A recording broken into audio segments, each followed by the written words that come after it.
सातारा जिल्हा मध्यवर्ती सहकारी बँकेच्या निवडणुकीच्या पार्श्वभूमीवर जिल्ह्यातील राजकीय समीकरणांनाही वेग आला असतानाच ग्रामविकास मंत्री जयकुमार गोरे यांच्या वक्तव्याने नव्या चर्चेला सुरुवात झाली आहे. सोलापुरातल्या एका कार्यक्रमामध्ये बोलताना गोरे यांनी सार्वजनिक बांधकाम मंत्री शिवेंद्र सिंहराजे भोसले यांनी सातारा जिल्ह्याचं पालकमंत्री व्हावं अशी इच्छा व्यक्त केली. शिवेंद्र सिंहराजे भोसले आणि आपण चांगले मित्र असून दोघांनी मिळून जिल्ह्याचं पालकत्व सांभाळायला हरकत नसल्याचंही गोरे यांनी स्पष्ट केलं.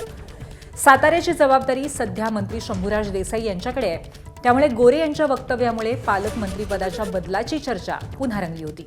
शिवेंद्रसिंहराजे भोसले यांनी मात्र पालकमंत्री बदलाची शक्यता फेटाळली आहे. पालकमंत्री नेमून झाले, त्यामुळे बदल होण्याचं काही कारण नाही असं शिवेंद्रसिंहराजे भोसले यांनी म्हटलंय. तर माझी इच्छा तुम्ही सातारचं पालकमंत्री व्हावं, बातमी करतील हे, पण माझी तर मनापासूनची इच्छा आहे आणि मी ही इच्छा व्यक्त साहेबांच्या जवळ पण केली होती. म्हणजे सुटी आम्ही दोघं मित्र आहोत आणि दोघं मिळून काम करतो आणि आम्ही दोघं भाग्यवान आहोत. बघा, एका जिल्ह्यामध्ये 2 मंत्री आणि दोघांनाही एवढी चांगली खाती मिळणं हे काय सहज शक्य होत नाही. दोघे आम्ही भाग्यवान आहे. हा विषय इथला नाही आहे आणि शेवटी काही हे विषय मुख्यमंत्र्यांना आता सगळीकडचे पालकमंत्री नेमून टाकलेले आहेत. आता काय कुठं बदल व्हायचा विषय नाहीच आहे.